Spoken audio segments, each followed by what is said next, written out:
আজকে যে মাংসটা রান্না করব তাতে তেল মশলার পরিমাণ থাকবে খুবই কম, অথচ রান্নার পদ্ধতি ও কিছু উপকরণ অ্যাড করে ব্রয়লার মুরগির মাংসের এই ঝোল খেতে দেশি মুরগির মাংসের ঝোলের মতো লাগবে। আর মাংসটা আমি বানাবো প্রেসার কুকারে, তাই সময় লাগবে কম। তাহলে চলুন রান্নাটি শুরু করা যাক। নমস্কার বন্ধুরা, প্রতিভা রান্নাঘরে সকলকে স্বাগত। আমি এখানে 1 কিলো হাড় সমেত ব্রয়লার মুরগি নিয়েছি।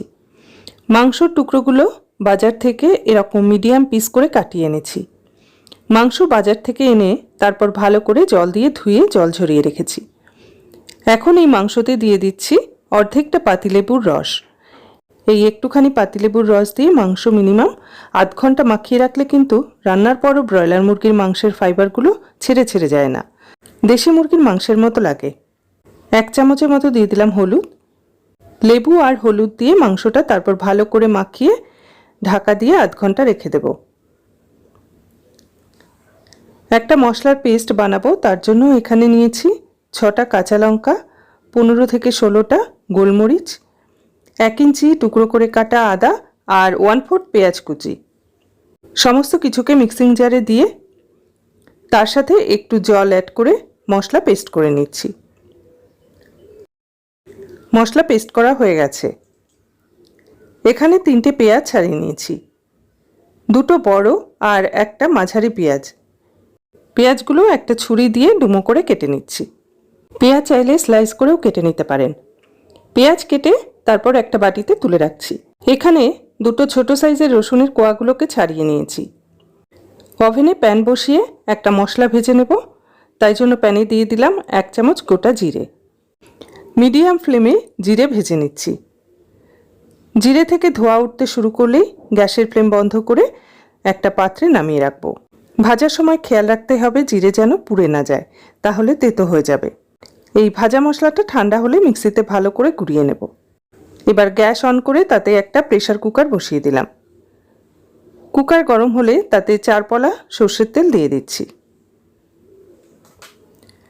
গ্যাসের ফ্লেম হাইতে করে তেল গরম করে তারপর ফ্লেম লোতে করে তাতে 1/2 চামচ জিরে ফোড়ন দিয়ে দিলাম।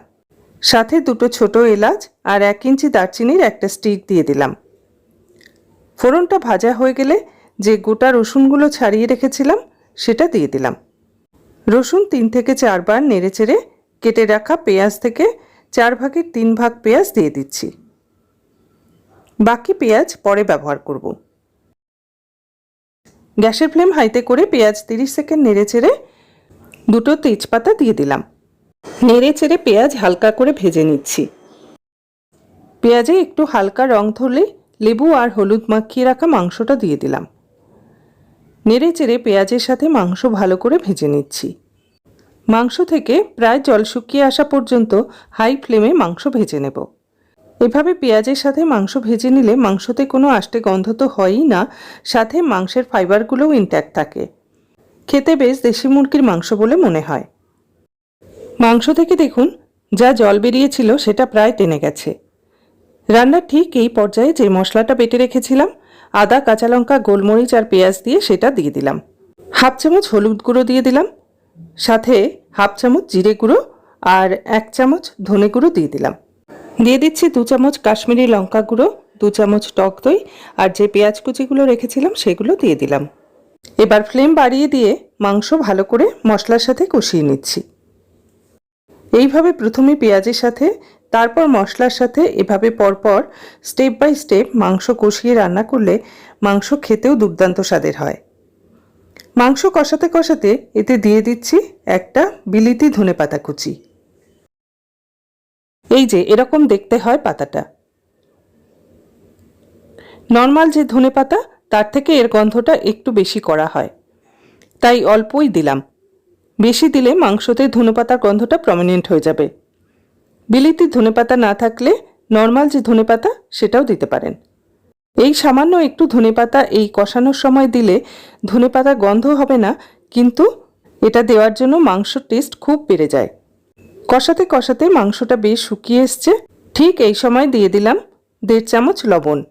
আমি এতক্ষণ রান্নাতে লবণ ইউজ করিনি। মাংসটা যখন টেনে এসছে ঠিক তখন নুনটা দিলাম।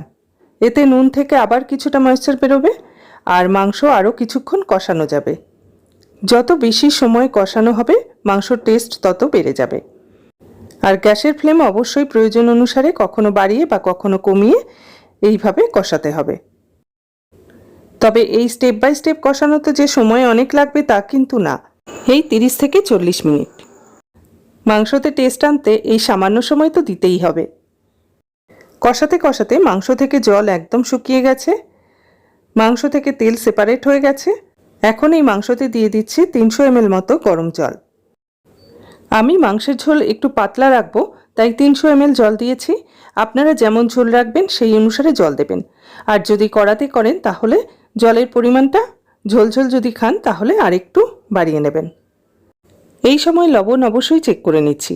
লবণ একটু কম থাকায় স্বাদ অনুসারে আরও একটু লবণ অ্যাড করলাম। আর যে জিরে ভাজাটা করেছিলাম সেটা গুঁড়ো করে এখনই এই ঝোলে দিয়ে দিলাম। হাফ চামচ গরম মশলা গুঁড়োও এখনই দিয়ে দিলাম। আর দিলাম 4 পিস আলুর টুকরো। আলু আমি না ভেজেই ব্যবহার করলাম। এতে আলু ভাজার জন্য যে তেলের প্রয়োজন হতো সেটা বেঁচে গেল, অথচ খেতে কিন্তু বেশ ভালোই লাগবে। আমি সময় বাঁচাবার জন্য প্রেসার কুকারে বানাচ্ছি। আপনারা যদি কড়াতে বানান তাহলে এই একইভাবে কড়াতে বানিয়ে নেবেন। এবার প্রেসার কুকারের ঢাকা আটকে গ্যাসের ফ্লেম হাইতে করে একটা সিটি দিয়ে নেব। একটা সিটির বেশি কিন্তু এখানে দেওয়া যাবে না, তাহলে মাংসটা কিন্তু গলে যাবে, সেটা অবশ্যই খেয়াল রাখতে হবে। একটা সিটি পড়ে গেছে। এবার গ্যাস বন্ধ করে প্রেসার রিলিজ হওয়া পর্যন্ত অপেক্ষা করব, তারপর পরিবেশন করে দেব। প্রেসার রিলিজ হয়ে গেছে। এখন কুকারের ঢাকা খুলে দেখে নিচ্ছি। মাংসের রং খুব সুন্দর হয়েছে, আর মাংসগুলোও দেখুন গলে যায়নি।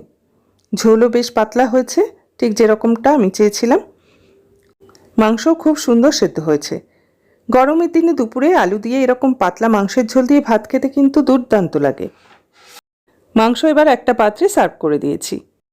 এবার ওপরে 2 পিস চেরা কাঁচা লঙ্কা দিয়ে গার্নিশ করে দিলাম, আর সামান্য একটু বিলিতি ধনেপাতা দিয়েও গার্নিশ করে দিলাম। ছুটির দিনে গরমের দুপুরে লাঞ্চের জন্য মুরগির মাংসের ঝোল আমার তৈরি। শুধু ভাত নয়, রুটি পরোটার সাথে খেতেও কিন্তু দুর্দান্ত লাগবে। আর এভাবে রান্না করলে ব্রয়লার মুরগির মাংস হলেও স্বাদ কিন্তু দেশি মুরগির মতো লাগবে। রেসিপিটি একবার এভাবে বানিয়ে খাবার অনুরোধ রইল। ভালো লাগলে লাইক ও কমেন্টের মাধ্যমে অবশ্যই জানাবেন। চ্যানেলটি সাবস্ক্রাইব করে পাশে থাকা বেল আইকনটি অন করে দেবেন, তাহলে আমি চ্যানেলে যখনই কোনো ভিডিও আপলোড করি না কেন সরাসরি তার নোটিফিকেশান আপনার কাছে পৌঁছে যাবে। পুরনো বন্ধুদের ধন্যবাদ জানিয়ে নতুন বন্ধুদের স্বাগত জানিয়ে আজকের মতো বিদায় নিচ্ছি। সকলে ভালো থাকবেন, সুস্থ থাকবেন।